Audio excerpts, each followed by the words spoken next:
கிறிஸ்து இயேசுவுக்குள் மிகவும் பிரியமாக அழைக்கப்பட்ட அன்புக்குரிய சகோதர சகோதரிகளே, சர்வ வல்லமையுள்ள யாவே தேவன் நம்முடைய வாழ்நாட்களிலே மேலும் ஒரு நாளை நமக்கு ஜீவனோடு தந்து மீண்டுமாக ஆராதனையிலே கூட நம்ம சகோதர சகோதரர்களாக ஒன்று கூடி வேதத்தில் உள்ள ரகசியங்களை பார்க்கும்படியாக ஒரு சந்தர்ப்பத்தை ஏற்படுத்தி தந்திருக்கிறார். அதற்காக பிதாவாகிய ஆண்டவருக்கு நம் ஆண்டவராக இயேசு கிறிஸ்துவின் மூலம் நன்றிகளையும் துதிகளையும் எடுத்துக்கொள்ளலாம். அது மாத்திரமல்ல, வருகிற 11ஆம் தேதி நம் ஆண்டவராக இயேசு கிறிஸ்துவுடைய மரணத்தை நினைவு கூற போகிறோம். அதனுடைய ஆயத்தமான பாடங்களை தான் நம்ம கடந்த ஒரு வாரமாக பார்த்து கொண்டு வரோம். இந்த பாடம் கூட நினைவு கூறுதலினால் சம்மந்தப்பட்ட ஒரு பாடம் தான். நம்ம இந்த பாடத்துக்குள்ளே போகலாம். நாம் இன்றைக்கி பார்க்கக்கூடிய பாடத்தின் தலைப்பு சகோதரர் சொன்ன ஒன்றமாக பரபாஸ் என்ற தலைப்பில் நம்ம பார்க்க போகிறோம். பரபாஸ் என்ற தலைப்பில் பார்க்க போகிறோம். இப்போ பார்த்திங்கன்னா நம்ம நிறைய பாடங்கள் பார்த்துருக்கோம், நிறைய தீர்க்கதரிசிகள் பார்த்துருக்கோம். தாவீது, சாலமோன், அப்புறம் நிறைய பேரை பார்த்துருக்கோம். பழைய ஏற்பாட்டு காலத்தில் தீர்க்கதரிசிகள் நிறைய பேரெல்லாம் பார்த்துருக்கோம். ஏசாயா பற்றி பார்த்துருக்கோம், எசேக்கியலை பற்றி பார்த்துருக்கோம், அதெல்லாம் பார்த்துருக்கோம். அப்புறம் ராஜாக்களை பற்றிலாம் பார்த்துருக்கோம், தாவீது, அப்சலோன், அந்த மாதிரிலாம் பார்த்துருக்கோம். அதே மாதிரி நியாயாதிபதிகளை பற்றியும் நிறைய பார்த்துருக்கோம். நிறைய ஊமைகள் பார்த்துருக்கோம். டைப் அண்ட் ஹேண்டி டைப்லாம் நிறைய விஷயங்கள் நம்ம பார்த்துருக்கோம். இன்றைக்கு நாம் பார்க்கறது வந்துன்னா அதெல்லாம் இல்லை. இது என்னன்னு பார்த்தீங்கன்னா, ஒரு திருடனை பற்றி. யாரை பற்றி? ஒரு திருடன், ஒரு கள்ளன், ஒரு கொலைகாரன். இவங்களை பற்றி தான் நம்ம இன்றைக்கி பார்க்க போகிறோம். ஒரு திருடன், கொலைகாரன், கள்ளன்லாம் அவங்கள பற்றி பார்த்தா நமக்கு ஏதாவது ஒரு பாடம் இருக்கா அப்படின்னு பார்த்தீங்கன்னா இருக்குது. வேதம் தான் சொல்லுது. வேதத்தில் பார்த்திங்கன்னா நிறைய மைனஸான கேரக்டர்லாம் இருக்குது. பாசிட்டிவான கேரக்டர் இருக்குது, மைனஸான கேரக்டர், நெகட்டிவான கேரக்டர்லாம் இருக்குது. ஆனால் நெகட்டிவான கேரக்டர்லாம் தேவன் எதுக்கு வச்சுருக்காருன்னு பார்த்திங்கன்னா நமக்கு ஒரு பாடம் மாதிரி தான். அதெல்லாம் பார்த்திங்கன்னா நமக்கு அழகாக பொருந்தி வரும். சரிங்களா? அந்த மாதிரி தான் இந்த பரபாசை குறித்து கூட நம்ம பார்க்க போகிறோம். சரிங்களா? இந்த பரபாஸ் பார்த்திங்கன்னா அவருக்கு ஒரு நல்ல பெயர் மாதிரி பைபிளில் எங்கேயுமே ரெக்கார்ட் பண்ணல. என்ன சொல்லப்பட்டிருக்குன்னா, திருடன், கொலைகாரன், கலகக்காரன், அந்த மாதிரி தான் இவரை பற்றி சொல்லப்பட்டிருக்கு அப்படின்னு பார்க்குறோம். சரிங்களா? ஏன் இந்த மாதிரி அவரை பற்றி சொல்லப்பட்டிருக்குன்னா, வேதத்தில் சாதாரணமாக ரெக்கார்ட் ஆகாது. ஒரு எழுத்து, ஒரு விஷயம் இருந்ததுன்னா கண்டிப்பாக அதில் நமக்கு ஏதாவது ஒரு பாடம் வச்சிருப்பா தேவன். அப்படி தான் பார்க்குறோம். அது கூட ஒரு வசனம் வாசிக்கலாம். ரோமர் 9:6.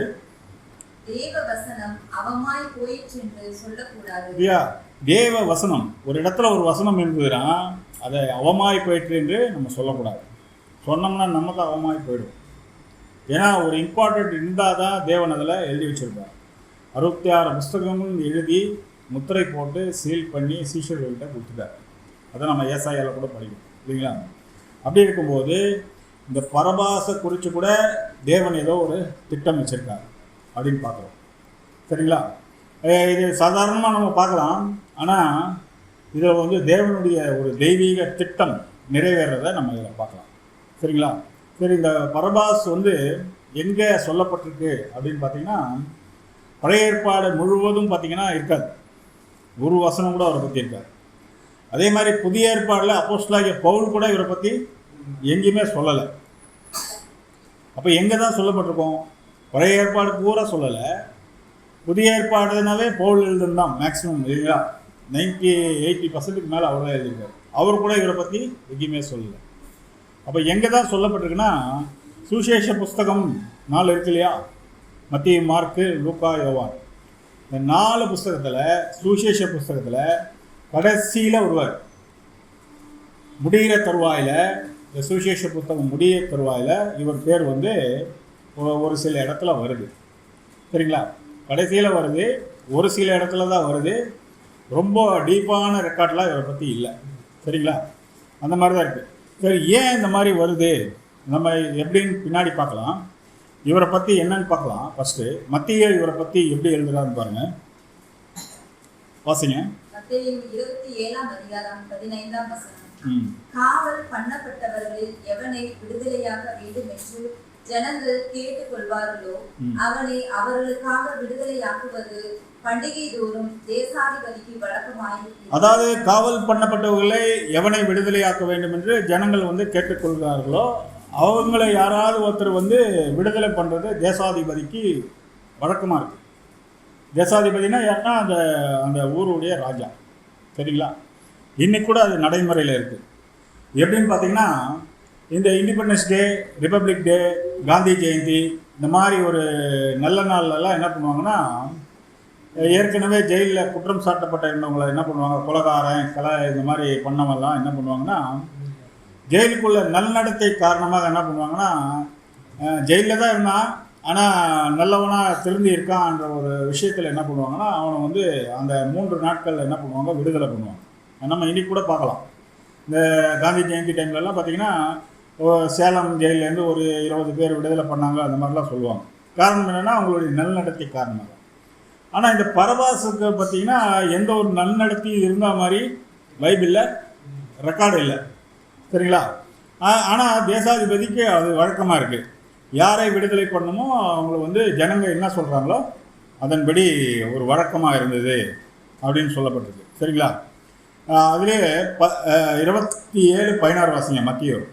அப்பொழுது காவல் பண்ணப்பட்டவர்களில் பரபாஸ் என்னப்பட்ட பேர் போன ஒருவன் இருந்தான். இதுக்கா காவல் பண்ணப்பட்டவர்களே பேர் போனவனா ஜெயிலில் இருக்கிறான். ஜெயிலில் என்னத்த பேர் வாங்கியிருப்பான்? ஜெயிலுக்குள்ளேயே இருக்கிற குற்றவாளிகள்லேயே பேர் போனவன் யாருன்னு பார்த்தீங்கன்னா பரபாஸ். அப்போ எவ்வளோ பெரிய குற்றவாளியாக இருக்கும் பாருங்க. அதிகமாக கொலை பண்ணியிருப்பான், அதிகமாக கலகம் பண்ணியிருப்பான். இதில் பேர் போனவனாக இருப்பான் போல இருக்கு. சரிங்களா? ஆனால் எதில் பேர் போனவன்னு இதில் சொல்லலை. சரிங்களா? அடுத்த வசனம் வாசிங்க, 27:17. பொறாமையினாலே அவரை ஒப்பு கொடுத்தார்கள் என்று பிலாத்து அறிந்து. இப்போ இயேசு கிறிஸ்துவ அந்த டைமில் என்ன பண்ணுறாங்கன்னா, அரெஸ்ட் பண்ணி கூட்டிகிட்டு வராங்க. கூட்டிகிட்டு என்ன பண்ணுறாங்கன்னா, பிலாத்துக்கிட்ட கொண்டு நிப்பாட்டுறாங்க. அப்போ பிலாத்து எப்படின்னு நினைக்கிறார், பொறாமையினால தான் அவர் என்ன பண்ணியிருக்காங்க, ஒப்பு கொடுக்குறாங்க என்று பிலாத்து அறிந்தான் அப்படின்றார். ஏன்னா பிலாத்து ஆல்ரெடி இயேசு கிறிஸ்துவுடைய போதனைகள்லாம் கேட்டிருப்பாரு இல்லைங்களா? இவர் மேலே எந்த குற்றமும் இருந்திருக்காது. இவர் மேலே எந்த ஒரு ரிப்போர்ட்டும் கவர்மெண்ட்டுக்கு வந்திருக்காது. இவர் கவர்மெண்ட்டுக்கு எதிராக பிரசங்கமே பண்ணல. எங்கேயுமே அவர் பண்ண பிரசங்கம் கூட கவர்மெண்ட்டுக்கு சாதகமாக தான் பண்ணியிருக்காரு. எப்படி சொல்கிறீங்கன்னு பார்த்தீங்கன்னா, ஒரு வாட்டி ஒரு காயினை கொண்டு கொடுக்குறாங்க. இவர் வரி செலுத்த சொல்கிறாரா வேணாமான்னு டெஸ்ட் பண்ணுறதுக்காக கொடுக்குறாங்க. அப்போது அந்த காயினில் யாருடைய ரூபம் இருக்குதுன்னு கேட்பார். அப்போது ராயனுடைய ரூபம் தான் அதில் இருக்குது. அப்போ அவர் சொல்லுவார், நீ ராயனுக்கு செலுத்துடு. அது ராயன் முத்திரை தானே போட்டிருக்கு, நீ ராயனுக்கு செலுத்துடு, தேவனுக்கு செலுத்து. அப்போ அவர் வரி கட்ட வேணாம்னு சொல்லலை. அரசாங்கத்துக்கு நீங்கள் கண்டிப்பாக என்ன பண்ணணும், வரியை கட்டணும் அப்படின்னு சொல்கிறாரு. இப்போ அரசாங்கத்துக்கு விரோதமாக இவர் எந்த ஒரு பிரசங்கம் கூட பண்ணதில்லை. இவர் மேலே எந்த கம்ப்ளைண்ட்டும் வந்ததில்லை. அதனால தான் அவர் சொல்கிறாரு, பொறாமையினால தான் இவங்க என்ன பண்ணியிருக்காங்க இவர். ஏன் பொறாமப்பட்டாங்கன்னா, அந்த அன்றைக்கி இருந்த பரிசேயர் சதிசேயர்கள்லாம் நிறைய பேர் என்ன பண்ணுறாங்க, இவர் நிறைய என்ன பண்ணுறாரு, இவருக்கு ஆட்களை சேர்த்துட்டே வர்றாரு. இவர் பின்னாடி தான் ஏகப்பட்ட ஜனங்க போகிறாங்க. நிறைய அடையாள அற்புதங்கள்லாம் செய்கிறாரு. எங்கே போனாலும் சாப்பாடு எல்லாருக்கும் கொடுக்குறாரு. அதனால் இவரை பின்னாடி தான் எல்லாமே போகிறாங்களே தவிர நம்ம ஒரு இதில் இருக்கோம், நம்மளை யாரும் மதிக்க மாட்டாங்கன்ற மாதிரி ஒரு பொறாமையினால தான் என்ன பண்ணுறாங்க, இவர் எப்படியாவது என்ன பண்ணணும், பிடிச்சி கொடுத்துடணும் அப்படின்ட்டு தான் இவரை பிடிச்சிட்டு வராங்க அப்படின்ட்டு. அதனால தான் அவர் பிலாத்து நினைக்கிறாரு. அதிலே 18ஆம் வசனம் வாசிங்க. அவர்கள் கூடி இருக்கையில் அவர்களை நோக்கி, எவனை நான் உங்களுக்கு விடுதலையாக்க வேண்டும் என்று இருக்கிறீர்கள், பரபாசையோ கிறிஸ்து எனப்படுகிற இயேசுவையோ என்று கேட்டார். பார்த்தீங்களா? வருஷந்தோறும் யாராவது ஜனங்க கேட்டுக்கொண்டா விடுதலையாக்குறது அந்த தேசாதிபதியுடைய வழக்கமாக இருக்குது. இயேசு கிறிஸ்துவே அந்த நேரத்தில் கூட்டிகிட்டு வராங்க. அப்போ கேட்குறாங்க, பிலாத்துக்கு இவர் மேலே எந்த ஒரு இதுவும் இல்லை, இயேசு கிறிஸ்து மேலே. உங்களுக்கு யாரை விடுதலை பண்ணணும், இயேசு கிறிஸ்துவையோ இல்லை பரபாசியோ அப்படின்னு கேட்குறாங்க. அவங்க எல்லாம் என்ன சொல்கிறாங்க, இயேசு கிறிஸ்துவை விடுதலை பண்ண சொல்கிறாங்க, பரபாசு தான் விடுதலை பண்ணும் அப்படின்னு சொல்கிறாங்க. உடனே இவர் வந்து ஒரு ஜட்ஜ்மெண்ட் கொடுக்கறதுக்காக அந்த நியாயஸ்தலத்தில் உட்கார்றாரு. யாரு? அந்த தேசாதிபதி. அவன் நியாயாசனத்தில் உட்கார்ந்திருக்கையில் அவனுடைய மனைவி அவனிடத்தில் ஆள் அனுப்பி, நீர் அந்த நீதிமானை ஒன்றும் செய்ய வேண்டாம், அவர் நிமித்தம் இன்றைக்கு சொப்பனத்தில் வெகு பாடுபட்டேன் என்று சொல்ல சொன்னார். நியாயஸ்தலத்தில் உட்கார்ந்தாவே ஒரு ஜட்ஜ்மெண்ட் கொடுக்க போறாரு. அதுக்கு முன்னாடியே அவருடைய மனைவி என்ன பண்ணுது? ஆள் அனுப்புறாங்க. ஆள் அனுப்பி, இந்த நீதிமானை நீங்கள் ஒன்றும் பண்ணிடாதீங்க, அவசரப்பட்டு எதுவும் தீர்ப்பு கொடுத்துடாதீங்க. ஏன்னா நைட்டெல்லாம் சொப்பனத்தில் என்ன இருக்கேன், பாதிக்கப்பட்டேன், தயவுசெய்து இவரை வந்து எதுவும் தண்டிச்சிடாதீங்க, இவர் மித்தம் என்ன பண்ணுறேன், இன்றைக்கு சொப்பனத்தில் வெகு பாடுபட்டேன் என்று சொல்லி மனைவி சொல்லி அனுப்புகிறாங்க. மனைவி சொல்லி அனுப்பிச்சா கேட்பாரா கேட்க மாட்டாரா தேசாதிபதி? நான் சொல்லியும் அவருக்கு நீ தண்டனை கொடுக்குற, நான் எவ்வளோ பிரச்சனையில் இங்கே தவிக்கிறேன், என் மேலே உனக்கு அக்கறை இல்லை, வீட்டுக்கு போனால் என்ன ஆகும்? ஏற்கனவே மனைவி பேச்சு எல்லாம் கேட்பாங்க இல்லைங்களா? இது வேறு முக்கியமாக ஆளை இந்த மாதிரி எதுவும் கொடுத்துடாதீங்கன்னு சொல்லி அனுப்பினோடனே இவருக்கு என்ன ஆகிப்போச்சுன்னா, ஒரு பக்கம் இயேசு கிறிஸ்து மேலே உலக பிரகாரமும் சரி, அரசியல் ரீதியாகவும் சரி, எந்த குற்றமும் இல்லை. இன்னொரு பக்கம் வீட்டிலேருந்து ரெக்கமெண்டேஷன் வேறு, தயவுசெய்து எதுவும் பண்ணிடாதீங்க. இவருக்கு என்ன ஆகுதுன்னா ப்ரெஷர். யாருக்கு? தேசாதிபதிக்கு ப்ரெஷர் மேலே ப்ரெஷர். சரிங்களா? அதுக்கு மேலே ஜனங்க வேற. வாசிங்க. பரபாசை விட்டுவிட கேட்டுக்கொள்ளவும் இயேசுவை கொலை செய்விக்கவும் பிரதான ஆசாரியரும் மூப்பரும் ஜனங்களை ஏவிவிட்டார்கள். சரிங்களா? அது ஜஸ்ட் ஆப்போசிட். வந்து பிரதான ஆசாரியர் மூப்பர்லாம் என்ன பண்ணுறாங்கன்னா, ஜனங்களை என்ன பண்ணுறாங்கன்னா ஏவி விடுறாங்க. ஏவி விடுறதுன்னா என்ன? தூண்டி விடுறது. எப்படியாவது என்ன பண்ணுங்க, பரபாசை விட்டுவிட சொல்லி கேட்கவும் இயேசுவை கொலை செய்ய ஒப்பு கொடுக்கவும் எல்லாம் தூண்டி விடுறாங்க. ஏன்னா வருஷத்தோறும் என்ன ஒரு ப்ரொசீஜர்னா, கவர்மெண்ட்டில் ஜனங்க யாரை சொல்கிறாங்களோ அவங்கள விடுதலை பண்ணுறது தேசாதிபதியுடைய வழக்கமாக இருக்குது. அது ஒரு இது இருக்குது. அதனால் நீங்கள்லாம் கேளுங்க விடாதீங்க. நீங்கள் கொஞ்சம், ஏன்னா இவங்களுக்கு தான் பிரச்சனை. யாருக்குன்னா பிரதான ஆசிரியர்களுக்கும் மூப்பர்களுக்கு தான் பிரச்சனை. ஏன்னா இவருக்கு நல்ல பேர் வருது, எங்கே போனாலும் இவர் பின்னாடி கூட்டம் போகுது. அப்போ இவங்களுக்கு பிரச்சனைன்றதால இவங்க என்ன பண்ணுறாங்கன்னா, ஜனங்களுக்காக தானே கவர்மெண்ட்டுக்காக ஜனங்க கிடையாதுல்ல. அப்போ ஜனங்க சொன்னாதான் இது நடக்கும் அப்படின்ட்டு அவங்க முடிவு பண்ணி என்ன பண்ணுறாங்கன்னா, இவங்களை பூரா ஏவி விடுறாங்க. ஏவி விட்டு கேட்க சொல்கிறாங்க. 21ஆம் வசனம் வாசிங்க. தேசாதிபதி ஜனங்களை நோக்கி, இவ்விருவரில் எவனை நான் உங்களுக்கு விடுதலையாக்க வேண்டும் என்று கேட்டான். அதற்கு அவர்கள் பரபாசை என்றார்கள். யாரை தான்ப்பா விடுதலை பண்ணணும்? மறுபடியும் என்ன பண்ணுறாரு தேசாதிபதி, யாரை விடுதலை பண்ணணும் அப்படின்னு கேட்குறாரு. ஆனால் அவங்க என்ன சொல்கிறாங்கன்னா, பரபாசை மாத்திரம் விடுதலை பண்ணுங்க, இவர் என்ன பண்ணுங்க, சிலுவையில் அறைங்க அப்படின்னு சொல்கிறாங்க. அதுலேயே 27-22 வாசிங்க. பிலாத்து அவர்களை நோக்கி, அப்படியானால் கிறிஸ்து எனப்பட்ட இயேசுவை நான் என்ன செய்ய வேண்டும் என்று கேட்டான். அவனை சிலுவையில் அறைய வேண்டும் என்று எல்லாரும் சொன்னார்கள். எல்லாரும் சேர்ந்து சொல்றாங்க. ஜனங்க, அந்த பிரதான ஆசாரியர்கள், மூப்பர்கள் எல்லாம் சேர்ந்து என்ன சொல்றாங்க, பிலாத்துக்கிட்ட அவனை நோக்கி, அப்படியானால் பிலாத்து கேட்கறாரு, அப்படியானால் நான் கிறிஸ்துவை என்ன பண்றது அப்படின்னு கேட்கும்போது அது என்ன சொல்றாங்க, கிறிஸ்து எனப்பட்ட இயேசுவை நாங்கள் என்ன செய்ய வேண்டும் என்று கேட்டார்கள். அவனை சிலுவையிலே அறைய வேண்டும் என்று எல்லாருமே சொல்றாங்க அப்படின்னு சொல்லப்பட்டிருக்கு. சரிங்களா? அதுலேயே 27-23 வசனம்.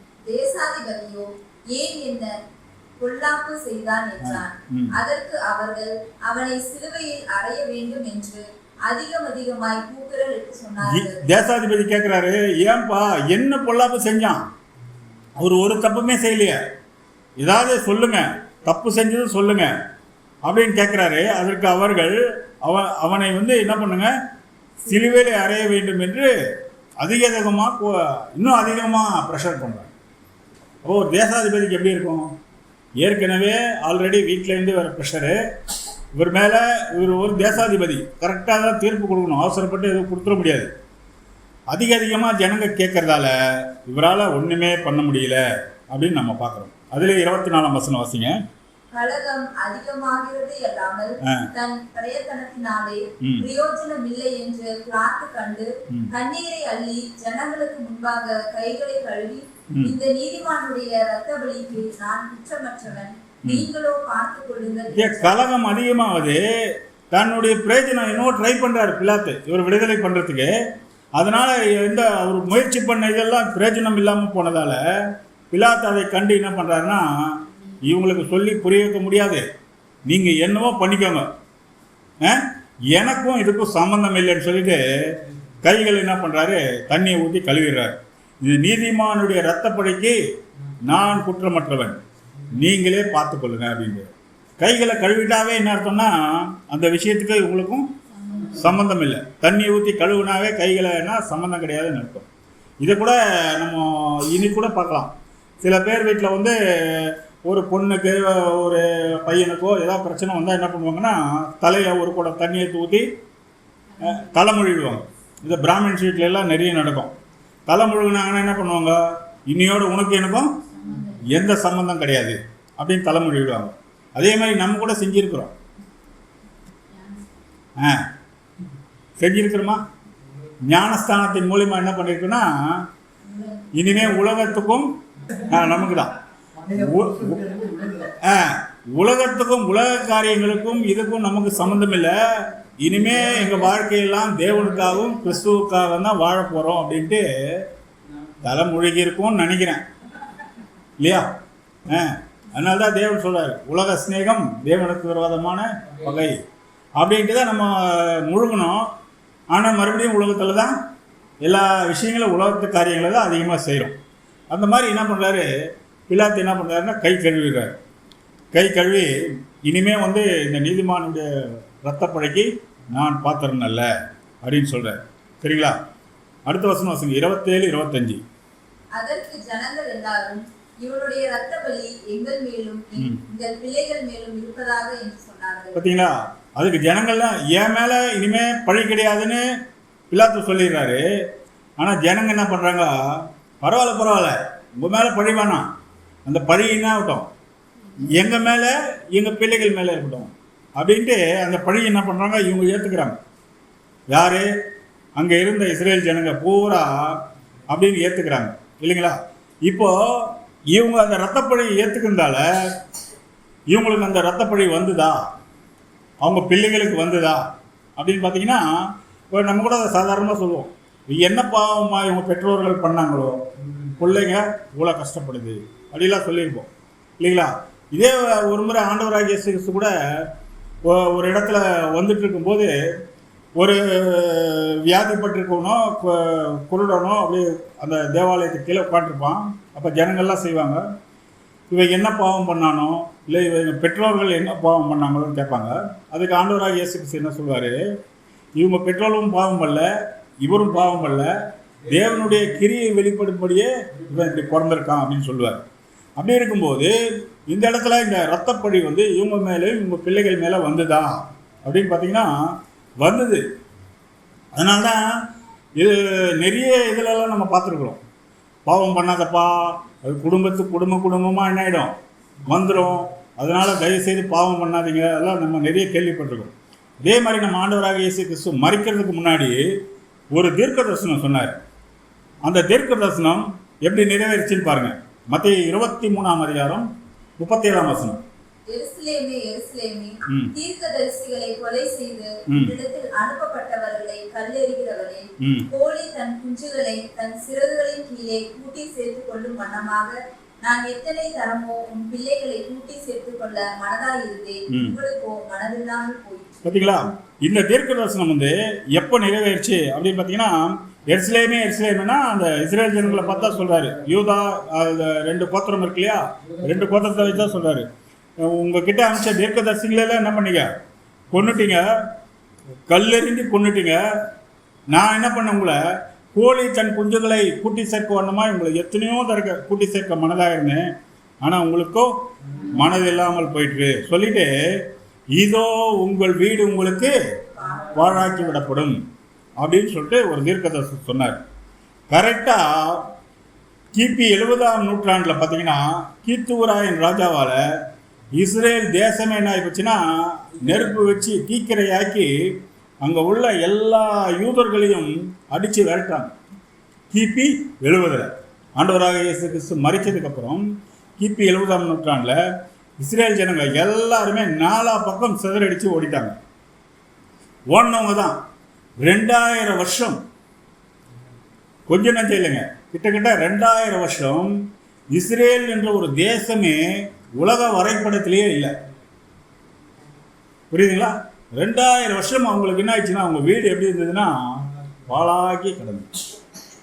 அதுக்கப்புறம் தான் நம்ம ஆண்டவராகிய இயேசு கிறிஸ்து 2ஆம் வருகையில் வந்ததுக்கப்புறம் தான் அவங்க மேலே மறுபடியும் மனதுருகி திருப்பி அவங்கள என்ன பண்ணார், கூட்டி சேர்த்து இன்னைக்கு ஒரு மிகப்பெரிய ஒரு வல்லமையான பொசிஷனில் இருக்காங்க. சரிங்களா?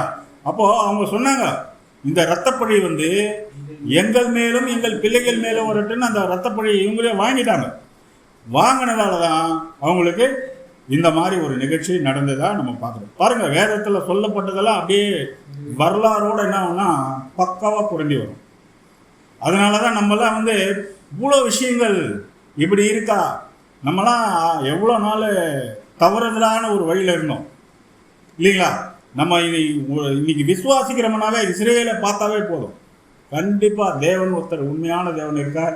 அவர் தான் எல்லாத்தையுமே வழிநடத்தி வந்து கொண்டு இருக்கிறார், நமக்கு நல்லா தெரியும். சரிங்களா? சரி, இந்த பரபாஸ் எதற்காக சிறையில் இருந்தார் அப்படின்னு பார்த்தீங்கன்னா, இவரை குறித்து லூக்கா எப்படி எழுதுறாரு பாருங்க. லூக்கா 23ஆம் அதிகாரம் 19ஆம் வசனம். அந்த பரபாஸ் என்பவன் நகரத்தில் நடந்த ஒரு கலகத்தின் நிமித்தமும் கொலை பாதகத்தின் நிமித்தமும் காவலிலே வைக்கப்பட்டிருந்தார். பார்த்தீங்களா? இவர் எதுக்காக சிறையில் இருந்தார் பார்த்தீங்கன்னா, அந்த நகரத்திலே நடந்த கலகம், மிகப்பெரிய கலகம் என்ன பண்ணியிருக்காரு. கொலைபாதகத்தின் நிமித்தம் இவர் என்ன பண்ணாங்கன்னா, அந்த கலகத்தின் நிமித்தம் கொலைகள் நடந்திருக்கு. அதனால் என்ன பண்ணாங்கன்னா, இவரை பிடிச்சி என்ன பண்ணியிருக்காங்கன்னா காவலில். கலகம் வந்து சாதாரணமாக இருக்காது. ஒரு சின்ன விஷயம், ஏதோ ஒரு நம்ம கூட பாருங்கள், ஒரு சகோதரர்களோ சகோதரிகளை பற்றி சொன்னோம்னா எப்படி பரவும் பாருங்கள். சாதாரணமாக ஒரு பிரதருக்கு ஒரு ஃபோன் கூட பண்ணி விசாரிக்க மாட்டாங்க. ஆனால் ஏதாவது ஒரு பிரச்சனைனா ஒரு 500 ரூபாய்க்கு வட்டிக்காவது வாங்கி ரீசார்ஜ் பண்ணி அவரை பற்றி என்ன பண்ணுவாங்க, எல்லா பிரதர்ஸ்கிட்டையும் பேசுவாங்க. பிரதர் அவர் அப்படி பண்ணிட்டார், உங்களுக்கு விஷயம் தெரியாதா அப்படின்னு. ஏதாவது வசனத்துக்கு டவுட் கேட்பாங்களான்னா கேட்க மாட்டாங்க. இதை பற்றி வந்து நல்லா பேசுவாங்க. சரிங்களா? அந்த மாதிரி அந்த கலகம் எப்படி ஸ்ப்ரெட் ஆகுதோ அந்த மாதிரி என்ன ஆயிடுச்சுன்னா, இவர் அந்த மாதிரி ஒரு கலகம் பண்ணதால் இவர் என்ன பண்ணுறாருன்னா சிறை வைக்கப்பட்டிருக்கார் அப்படின்னு பார்க்குறோம். அதுலேயே 20ஆம் வசனம் வாசிங்க. 23:20.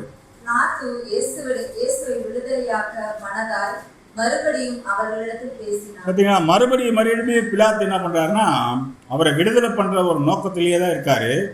21ஆம் வசனம். அவர்களோ அவனை சிலுவையில் அறையும் என்று கூக்குரலிட்டார்கள். அவரை எப்படியாவது சிலுவையில் அறையுங்க, இதுதான் ஜனங்களுடைய நோக்கமாக இருக்குது. ஆனால் பிலாத்துடைய நோக்கம் என்னன்னா, அவரை எப்படியாவது விடுதலை பண்ணணும்ன்ற ஒரு நோக்கமாக இருக்குது அப்படின்னு பார்க்குறோம். சரிங்களா? அதில் 22ஆம் வசனம். அவன் 3ஆம் தரம் அவர்களை நோக்கி, ஏன் இவன் என்ன பொல்லாப்பு செய்தான்?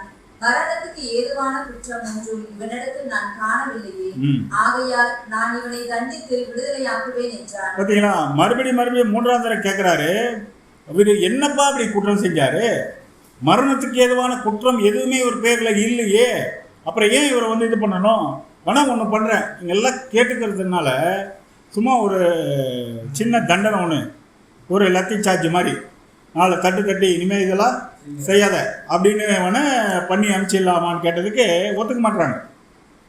ஆனால் எந்த குற்றமும் பண்ணல. ஆனால் இவர் என்னம்மா சிலுவையில் அறைய சொல்கிறாங்க. சிலுவையில் வந்து அறையணுன்னா மிகப்பெரிய ஒரு குற்றம் பண்ணியிருக்கணும், கொலை அந்த மாதிரி பண்ணியிருந்தால் தான் உள்ளதிலேயே கொடுமையான தண்டனை தான் சிலுவையில் அறையிறது. ஆனால் இவர் மேலே சிலுவையில் அறையப்படுற அளவுக்கு இவர் மேலே எந்த ஒரு குற்றமும் இல்லை. இருந்தாலும் இவர் என்ன பண்ண சொல்கிறாங்கன்னா சிலுவையில் அறைய சொல்கிறாங்க. உலகத்திலேயே இதுவரைக்கும் நடந்த எல்லா நீதிமன்ற தீர்ப்பிலேயே ஒரு பரிசுத்தமானவருக்கு மிக கொடூரமான தண்டனை வழங்கப்பட்டது எங்கன்னு பார்த்தீங்கன்னா இந்த இடத்துல தான். புரியுதுங்களா? அதான் நம்ம இந்தியாவுடைய சட்டம் கூட என்ன சொல்றதுன்னா, 1000 குற்றவாளிகள் கூட என்ன பண்ணலாம், தண்டிக்கப்படலாம். ஒரு நீதிமான் ஒரு நிரபராதி வந்து தண்டிக்கப்படக்கூடாது. அதான், ஏன்னா அவங்களுக்கே பாருங்க ஒரு இரக்க குணம் இருக்கு. ஆனால் இங்கே என்ன சொல்லப்பட்டிருக்கு பார்த்தீங்கன்னா, ஒரு நிரபராதி முழுமையாக தண்டிக்கப்படணும் அப்படின்ட்டு சொல்லப்பட்டிருக்கு. எவ்வளோ கொடூரமான ஒரு விஷயம் பாருங்க. வாசிங்க அடுத்த வசனம் 23. அப்படி இருந்தும் அவரை சிலுவையில் அறைய வேண்டும் என்று அவர்கள் உரத்த சத்தத்தோடு கேட்டுக்கொண்டே இருந்தார்கள். அவர்களும் பிரதான ஆசாரியரும் இட்ட சத்தம் மேற்கொண்டது. பார்த்தீங்களா, எல்லாரும் வந்து தூண்டி விடுறாங்க, ஏவி விடுறாங்க, உரத்த சத்தம் போடுறாங்க. என்ன அப்போ அந்த பிலாத்து சத்தத்தை, அவங்க சொல்ற விஷயத்தை எல்லாத்தை விடையும் இவங்க சத்தம் எப்படின்னா மேற்கொண்டது. அவங்க சொல்றத வந்து இவங்க காதலே வாங்கிக்கிறது இல்லை, இவங்க சொல்றது நடந்தே தீரணும் அப்படின்னு சொல்லிட்டு பிரதான ஆசாரியரும் கிட்ட சத்தம் என்னதுன்னா அதெல்லாம் மேற்கொண்டது அப்படின்ட்டு பார்க்குறோம். அந்த அளவுக்கு வந்து கத்துறாங்க. சரிங்களா, பயங்கரமாக கத்துறாங்க. கத்துறதுக்கு அப்புறம் என்ன ஆகுது பாருங்க, 23, 24. அப்பொழுது அவர்கள் கேட்டுக்கொண்டபடியே ஆகட்டும் என்று பிலாத்து தீர்ப்பு செய்து. இவ்வளோ ப்ரெஷரு, அவரால் ஒன்றும் முடியல. சரி ஓகே, அவர்கள் கேட்டுக்கொண்டபடியே ஆகட்டும் என்று பிலாத்து என்ன பண்றாருன்னா தீர்ப்பு செய்கிறார் அப்படின்னு பார்க்குறோம். அதிலே 25ஆம் வசனம் வாசிங்க. கலகத்தின் நிமித்தமும் கொலை பாதகத்தின் நிமித்தமும் காவலில் போடப்பட்டிருந்தவனை அவர்கள் கேட்டுக்கொண்டபடியே விடுதலையாக்கி இயேசுவையோ அவர்கள் இஷ்டத்துக்கு, அவங்க இஷ்டத்துக்கு, ஜனங்க இஷ்டத்துக்கு என்ன பண்ணிட்டாருன்னா பிலாத்து ஒப்பு கொடுத்துட்டா அப்படின்னு பார்க்கணும். இதே மார்க் எப்படி எழுதுறாரு பாருங்க. மார்க் 15ஆம் அதிகாரம் 11ஆம் வசனம். பரபாசை தங்களுக்கு விடுதலையாக்க வேண்டும் என்று ஜனங்கள் கேட்டுக்கொள்ளும்படி பிரதான ஆசாரியர்கள் அவர்களை ஏவி விட்டார்கள். பிரதான ஆசாரியர்கள் எல்லாம் என்ன பண்றாங்கன்னா ஏவி விட்டார்கள் அப்படின்ட்டு மார்க் எழுதுறாரு. இது சற்றும் இவங்க 2-3 பேர் எழுதுறதை விட ஒரு படி தாண்டி போய் யோவான் ஸ்தானகன் எப்படி எழுதுறாரு பாருங்க. யோவான் 18ஆம் அதிகாரம் 37ஆம் வசனம். அப்பொழுது பிலாத்து அவரை நோக்கி, அப்படியானால் நீ ராஜாவோ என்றார். இயேசு பிரதியுத்தரமாக, நீ சொல்கிறபடி நான் ராஜாதான். சத்தியத்தை குறித்து சாட்சி கொடுக்க நான் பிறந்தேன். இதற்காகவே இந்த உலகத்தில் வந்தேன். சத்தியவான் எவனும் என் சத்தம் கேட்கிறான் என்றார். பார்த்தீங்கன்னா, அப்போது பிலாத்து அவரை நோக்கி அப்படியானால் நீ ராஜாவான்னு கேட்கிறாரு. அதுக்கு இயேசு கிறிஸ்து என்ன சொல்றாரு, நீ சொல்கிற மாதிரி நான் ராஜா தான், ஆனால் என்னுடைய ராஜ்யம் இங்கே இல்லை, என்னுடைய ராஜ்யம் மேலே இருக்கு, என்னுடைய ராஜ்யம் இங்கே இல்லை. நான் சத்தியத்தை குறித்து என்ன பண்ணேன், சாட்சி கொடுக்கவே வந்தேன், சாட்சி கொடுக்கவே நான் பிறந்தேன், இதற்காகவே இந்த உலகத்தில் வந்தேன். சத்தியவான் என் சத்தத்திற்கு சத்தம் கேட்கிறான் என்றார். இல்லைங்களா, அப்போ அங்கே வந்து யாருமே சத்தியவானே இல்லை. அந்த அந்த இடத்துல எல்லாரும் வந்து இவரை சிலுவையில் சொல்கிறாங்க. சத்தியவான் அங்கே இருந்திருந்தா என் சத்தத்துக்கு என்ன பண்ணியிருப்பாங்க, கேட்டிருப்பாங்க. உடனே பிலாத்து சத்தியம்னா என்னன்னு கேட்குறேன். பார்த்தீங்களா, ஒரு பிரதான ஆசாரியர் சத்தியம்னா என்னன்னு தெரியல பாருங்க, அவருக்கும் தெரியல. பரிசேயர் சரிசேயர் அங்கே உள்ள பிரதான ஆசாரியர் மூப்பர்களுக்கும் தெரியல. அங்கே இருந்த ஜனங்களுக்கு யாருக்குமே தெரியல. சரி, நமக்காக தெரியுதா? நமக்காக சத்தியம்னா என்னன்னு தெரியுதா? சத்தியம்னா என்னங்க, நீங்களே சொல்லுங்க. உண்மை. நிறைய பிரதர்ஸை கேட்டோம்னா, பிரதர் நாங்கள் சத்தியத்தில் இருப்போம் அப்படின்வாங்க. சத்தியத்தில் இருப்போம்னுவாங்க. அவங்க கேரக்டர் பார்த்தீங்கன்னா அதுக்கும் இதுக்கும் சம்மந்தமே இருக்காது. வானத்துக்கும் பூமிக்கும் எவ்வளோ தூரமோ அந்த மாதிரி தான் இருக்கும். கேட்டால் நாங்கள் ட்ரூத்தில் இருக்கோன்னுவாங்க. ட்ரூத்துக்கு இவங்களுக்கு சம்மந்தமே இருக்காது. உண்மை என்னன்னா, பேச்சில் உண்மை, செய்கையில் உண்மை, சொல்கிறதுல உண்மை, நடக்கிறதுல உண்மை, எல்லாமே கிறிஸ்து மாதிரி வாழணும். அதுதான் சத்தியத்தில் இருக்கிறது இல்லைங்களா? அந்த சத்தியத்தை குறித்து சாட்சி சொல்ல தான் நான் இந்த உலகத்துக்கு வந்தேன் இல்லைங்களா? சத்தியவான் எவனும் எனக்கு வந்து செவி சாய்ப்பான் அப்படின்றார். இப்போ நமக்கெல்லாம் நிறைய பேர் செவி சாய்க்கிறது இல்லைன்னா காரணம் என்னன்னா, நம்மளுடைய கேரக்டர் எப்படி இருக்குன்னா உலக பிரகாரமாக இருக்குது. அதனால தான் நிறைய பேர் என்ன பண்ண மாட்டாங்கன்னா கேட்க மாட்டாங்க. சில பேர்லாம் பாருங்க, ஏங்க அவர் சொன்னால் கரெக்டாக இருக்குங்க, அவர் சொன்னால் கரெக்டாக இருக்கும், அவர் சொன்ன டேட்டில் கொடுத்துருவார், அவர் சொல்கிறபடி தான் நடக்கும், ஏன்னா அவர் பொய் சொல்ல மாட்டார் அப்படின்னு சொல்கிறோமா இல்லையா நம்ம கூட சில பேரை. அதுலேயே அவங்க வந்து வேறு இதில் பாதி இதுவாக தான் இருப்பாங்க. இருந்தாலும் சில பேருடைய அந்த உண்மைத்தன்மை எப்படின்னா நல்லாயிருக்கும் பார்க்குறதுக்கு. அந்த மாதிரி அதுதான் உண்மையில் இருக்கிறது அப்படின்னு பார்க்குறோம். அதிலே 18:38 வாசிங்க. அதற்கு பிலாத்து, சத்தியமாவது என்ன என்றான். மறுபடியும் அவன் யூதர்களிடத்தில் வெளியே வந்து, நான் அவனிடத்தில் ஒரு குற்றமும் காணேன். பார்த்தீங்களா, சத்தியம் என்னன்னு கேட்குறாரு. மறுபடியும் வெளியே வந்து எல்லா யூதர்கள்கிட்டையும் அவர் மேலே நான் ஒரு குற்றத்தையும் காணல அப்படின்னு சொல்கிறாரு. வந்து வந்து வந்து எத்தனையோ முறை சொல்கிறாரு, அவர் மேலே ஒரு குற்றமும் பார்க்க முடியாமல் போகுது. அதிலேயே யோவான் 18:39 வசங்க. பஸ்கா பண்டிகையில் நான் உங்களுக்கு ஒருவனை விடுதலை பண்ணுகிற வழக்கம் உண்டு. ஆகையால் யூதருடைய ராஜாவை நான் உங்களுக்காக விடுதலை பண்ண உங்களுக்கு மனதுண்டா? பார்த்தீங்களா, பஸ்கா பண்டிகை டைமில் தான் இவரை விடுதலை பண்ணணும், ஒருத்தர் யாராவது விடுதலை பண்ணணும்னு வழக்கமாக இருக்குது. அதில் வந்து நீங்கள் சொல்கிற மாதிரி யூதருடைய ராஜாவை நான் விடுதலை பண்ணட்டா அப்படின்னு கேட்குறாரு. மனது உண்டா அப்படின்னு கேட்குறாரு. அதிலே 40 வருஷவாசிங்க. அப்பொழுது அவர்கள் எல்லாரும் இவனை அல்ல பரபாசை விடுதலை பண்ண வேண்டும் என்று மறுபடியும் சத்தமிட்டார்கள். அந்த பரபாஸ் என்பவன் கள்ளனாய் இருந்தான். பார்த்தீங்களா, நம்ம மத்தியில பார்த்தா கலகத்தின் நித்தம் கொலைபாதகத்தின் நித்தம் சிறையில் வைக்கப்பட்டிருந்தான். யோவான் ஒரு ஸ்டெப்பு மேலே போய் பரபாஸ் என்பவன் எப்படி இருக்கானா? கள்ளனா இருந்தான். கள்ளனா என்னங்க? கள்ளன், திருடனா இருந்தான் அப்படின்னு எழுதுறாரு. சரிங்களா? அப்போது இவன் வந்து கலகக்காரனாக இருந்திருக்கிறான், கொலைபாதகனாக இருந்திருக்கிறான், திருடனாக இருந்திருக்கிறான். யார்? இந்த பரபாஸ். இந்த 3 கேரக்டர் உள்ளவனை விடுதலை பண்ண சொல்கிறாங்க. மகா பரிசுத்தமானவரை சிலுவையில் அறைய சொல்கிறாங்க. சரிங்களா? சரி, இப்போ இது வந்து எது கரெக்டு? ஜனங்க சொல்கிறது கரெக்டா இல்லை பிலாத்து சொல்கிறது கரெக்டா? நீங்களே ஒரு பதில் சொல்லுங்கள். பிலாத்து வந்து அவரை சேவ் பண்ண பார்க்குறாரு, அவரை காப்பாற்றணும்னு பார்க்குறாரு, அவர் மேலே இரக்கம் வைக்கிறார், அவர் மேலே ஒரு குற்றம் இல்லைன்னு. ஆனால் ஜனங்கள் என்ன சொல்கிறாங்க? இவரை கொல்லுங்க, இவரை பயங்கரமாக உயிர் போகிற மாதிரி கத்துறாங்க, தயவு செய்து இவரை கொல்லுங்க, சிலுவையில் அறைங்க அப்படின்னு சொல்கிறாங்க. இதில் எது கரெக்டு? ஏதோ ஒன்று சொல்லுங்கள், ரெண்டுத்தில் ஏதோ ஒன்று சொல்லுங்கள். பிலாத் சொல்கிறது கரெக்ட். பிரதர் வந்து பிலாத் சொல்கிறது தான் கரெக்டு அப்படின்றது. ஏன்னா அவருக்கு ஒரு இரக்க குணம் இருக்குது. இதை வச்சு நம்ம பார்க்கலாம். நீங்கள் என்ன சொல்கிறீங்க? சொல்லுங்கள் சிஸ்டர், ஏதோ ஒன்று சொல்லுங்கள்.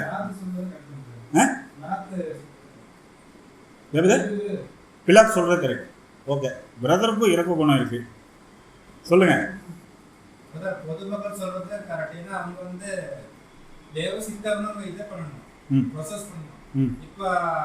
பொதுமக்கள் அவர் அடிச்சு கொல்ல சொல்றாங்க, சிலுவையில் அறைய சொல்றாங்க.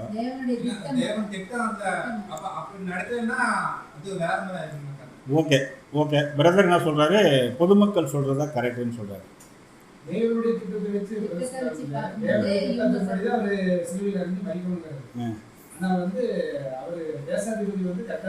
அதெல்லாம் கிடையாது. முதல்ல என்ன சொன்னீங்களோ அதான். ரெண்டாவது மாற்றி மாற்றி பேசினாலும் நான் ஒத்துக்க மாட்டேன்.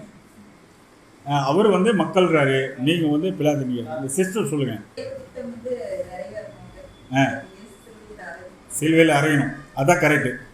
நீங்கள் சிஸ்டர், நீங்களும் தான். சரி, இதில் நமக்கு என்ன பாடம் அப்படின்னு நம்ம பார்க்கலாம். ஆக்சுவலாக பார்த்தீங்கன்னா, இப்போ இயேசு கிறிஸ்துவை சிலுவையில் அறைஞ்சு கொல்லலைன்னா நம்மளாம் இங்கே இருக்க வேண்டிய அவசியமே இல்லை.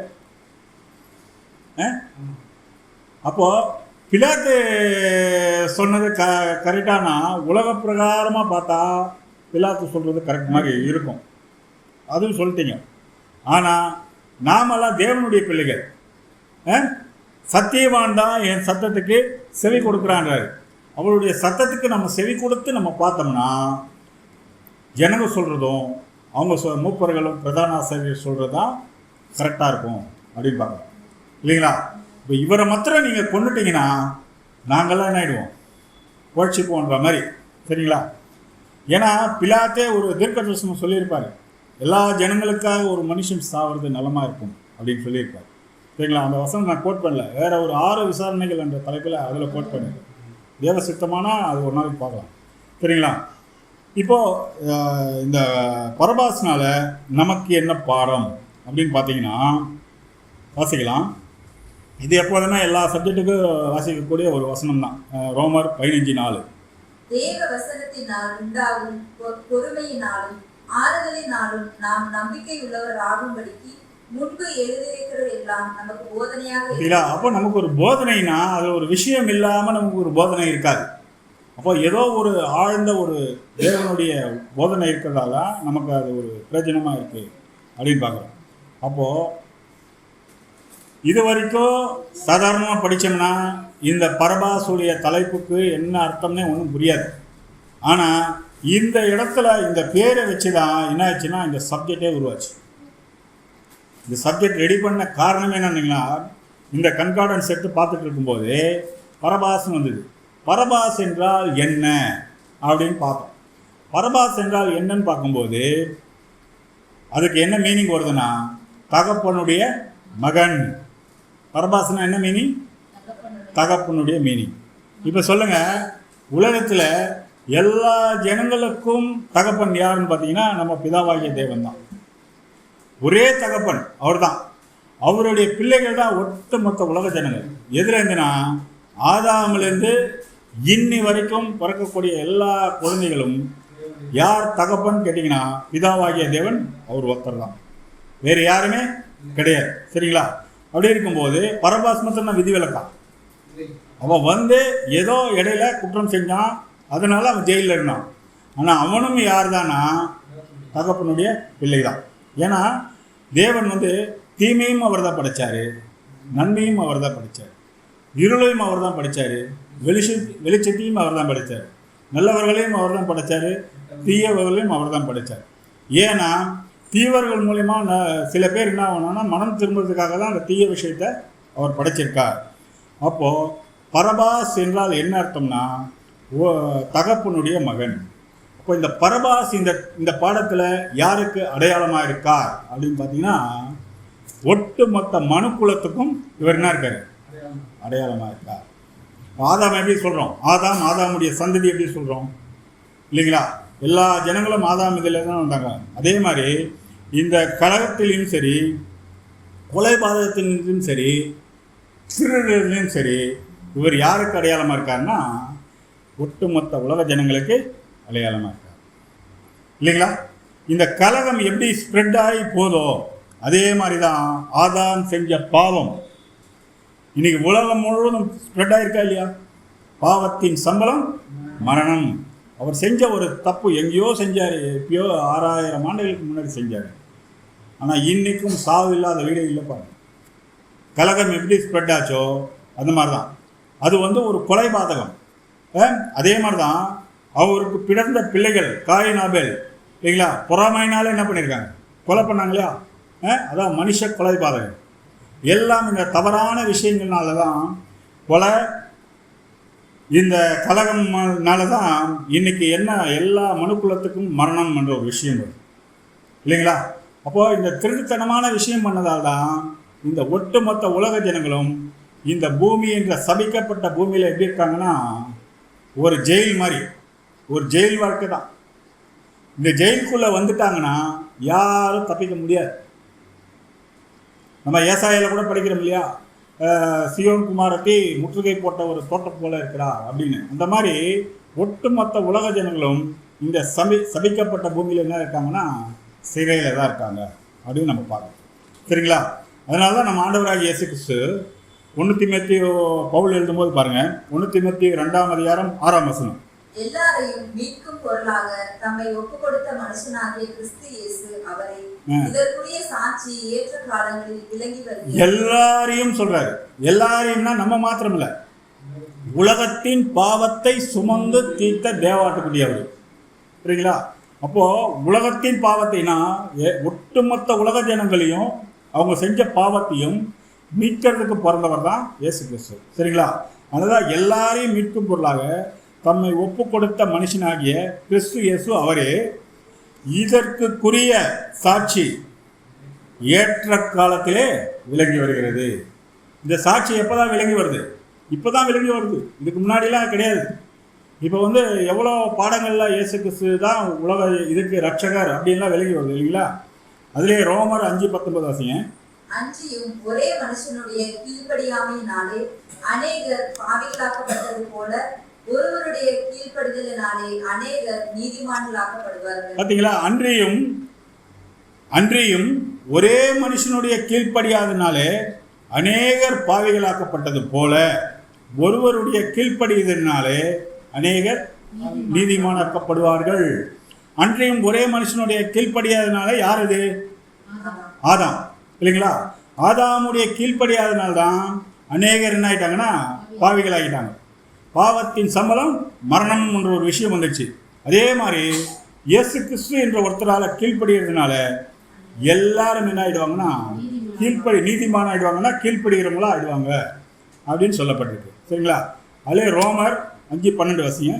இப்படியாக ஒரே மனுஷனாலே பாவமும் பாவத்தினாலே மரணமும் உலகத்திலே பிரவேசித்தது போலவும் எல்லா மனுஷரும் பாவம் செய்தபடியால் மரணம் எல்லாருக்கும் வந்தது போலவும். பாத்தீங்களா? மரணம் அதே மாதிரிதான். இப்படியாக ஒரே மனுஷனுடைய பாவத்தினால்தான் மரணம் உலகத்திலே பிரவேசித்து. இந்த கலகம் எப்படி ஸ்ப்ரெட் ஆகுதோ அதே மாதிரி மரணம் என்ன ஆயிடுச்சு, உலகம் முழுவதும் ஸ்ப்ரெட் ஆயிருக்கு. எல்லா மனுஷனும் எல்லாருமே பாவம் செஞ்சதால எல்லாருக்கும் என்ன ஆயிடுச்சுன்னா மரணம் வந்துடுச்சு அப்படின்னு சொல்லு. சரிங்களா? அப்போ நம்மளாம் யாரு? பாவி. நமக்கு அடையாளமாக தான் பரபாஸ் இருக்கிறார். சரிங்களா? அதனால தான் சங்கீதக்காரன் எழுதுறாரு, இதோ நான் துர்குணத்திலே உருவானேன், என் தாய் என்னை பாவத்திலே கர்ப்பம் தெரித்தார். ஒரு பிறந்த குழந்தை முகத்தை பார்த்தோம்னா அது பாவம் செஞ்சுன்னு தெரியுமா? தெரியாது. ஆனால் அதனுடைய ரத்தம் பாவத்தினால் ஆனது, துர்குணத்தினால் ஆனது. சரிங்களா? ஏன்னா பிறக்கும் போதே நம்ம சொல்லிடலாம், இது என்னைக்காவது ஒரு நாளைக்கு செத்து போயிடும், கண்டிப்பாக சொல்லலாம். அது அதே மாதிரி பிறந்து வளர்ந்து எல்லாம் பெரிய ஆளாகி நிறைய சொத்து எல்லாம் சேர்த்து செத்து போயிடும் இல்லைங்களா? கன்ஃபார்மாக சொல்லலாம். ஏன்னா அது ரத்தத்தில் என்ன இருக்குது? பாவம் இருக்குது அப்படின்னு பார்க்குறோம். சரிங்களா? அதனால தான் பாவத்தின் சம்பளம் மரணம் அப்படின்னு சொல்லப்படுது. வாசிங்க ரோமர் 6:23. பாவத்தின் சம்பளம் மரணம், தேவனுடைய கிருபை வரமோ நம்முடைய கர்த்தராகிய இயேசு கிறிஸ்துவினால் உண்டான நித்திய ஜீவன். பாவத்தின் சம்பளம், ஆதாமின் நிமித்தம் அந்த பாவத்தின் சம்பளம் மரணம் தான். ஆனால் தேவனுடைய கிருபை வரமோ நம்முடைய கர்த்தராகிய இயேசு கிறிஸ்துவினால் உண்டான நித்திய ஜீவன்.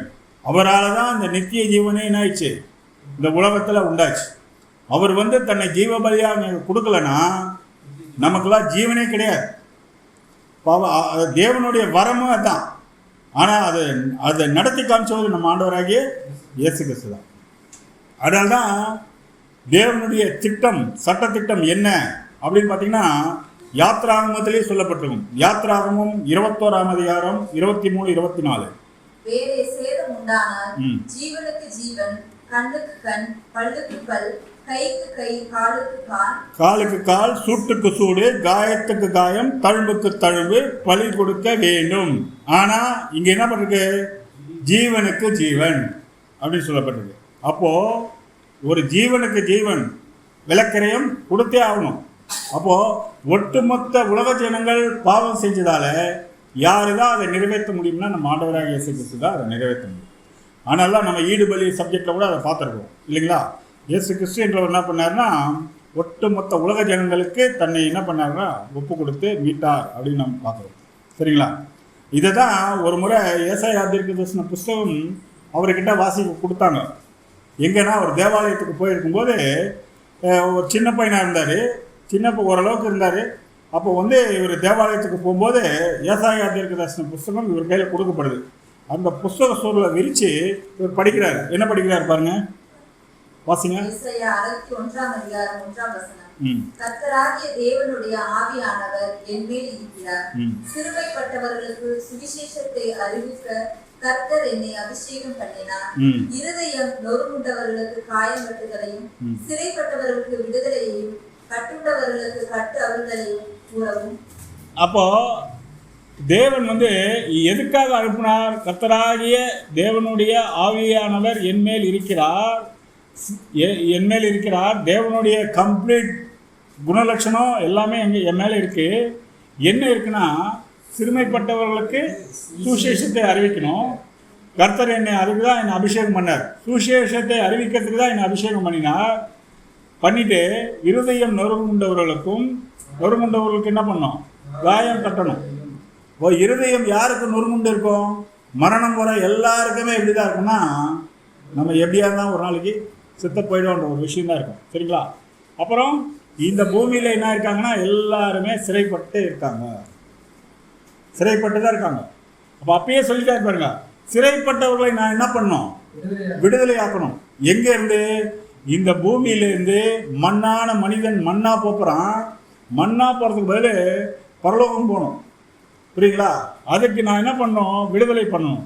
அதுக்கு நான் சுவிசேஷத்தை அறிவிக்கணும். அறிவிச்சாதான் அவன் விடுதலை ஆக முடியும். அதுதான் கட்டுண்டவர்களை கட்டறுக்கிறது. இங்கே கட்டப்பட்டிருக்காங்க, எங்கேயும் போக முடியாமல் கட்டப்பட்டிருக்காங்க சாத்தானால. இவங்களெல்லாம் நான் விடுதலை பண்ணுறதுக்கு தான் நான் வந்தேன். அப்போது அந்த இடத்துல பிலாத்து சொல்கிறாரு, இவரை காப்பாற்ற நினைக்கிறாரு. அங்கே வந்து பார்க்கும்போது நல்லது மாதிரி தான் தெரியும். ஆனால் அது தேவனுடைய திட்டத்தின்படி அது சரியில்லை. ஜனங்க சொல்கிறது தான் கரெக்ட் அப்படின்ற மாதிரி தான். இதே விஷயத்தை லூக்கால எழுதுறாரு பாருங்க, 4ஆம் அதிகாரம் 18ஆம் வசனம்.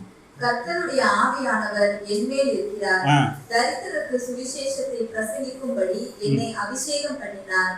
இருதயம் நறுங்குண்டவர்களை குணமாக்கவும், சிறைப்பட்டவர்களுக்கு விடுதலையையும், குருடருக்கு பார்வையையும் பிரசித்தப்படுத்தவும், நொறுங்குண்டவர்களை விடுதலையாக்கவும். இதுல இன்னொரு விஷயங்களா, குருடருக்கு பார்வையடையவும் சேர்த்துக்க சொல்றாரு. ஆனா இங்க என்ன பண்றதுன்னா, சிறைப்பட்டவர்களை விடுதலையாக்குவோம்.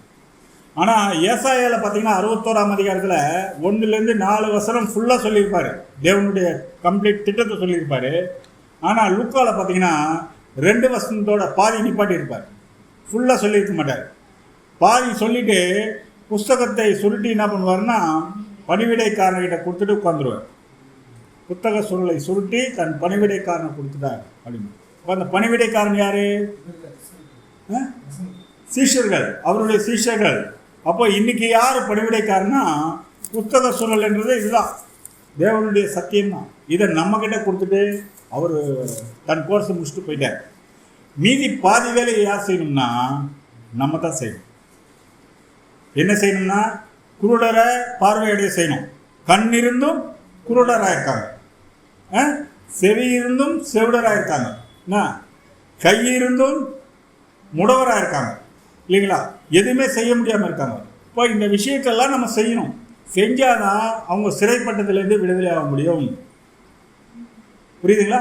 நம்ம தான் செய்யணும். அதுக்காக தான் நம்மளும் என்ன பண்ணியிருக்காருன்னா, தேவன் கிறிஸ்துக்குள் நம்மளையும் என்ன பண்ணியிருக்காருன்னா தெரிந்து கொண்டு இருக்கிறார் அப்படின்னு நம்ம பார்க்குறோம். சரிங்களா? இப்போ புரியுதுங்களா? இதிலே பார்த்தீங்கன்னா எபிரேயர் 9:28 வாசிங்க.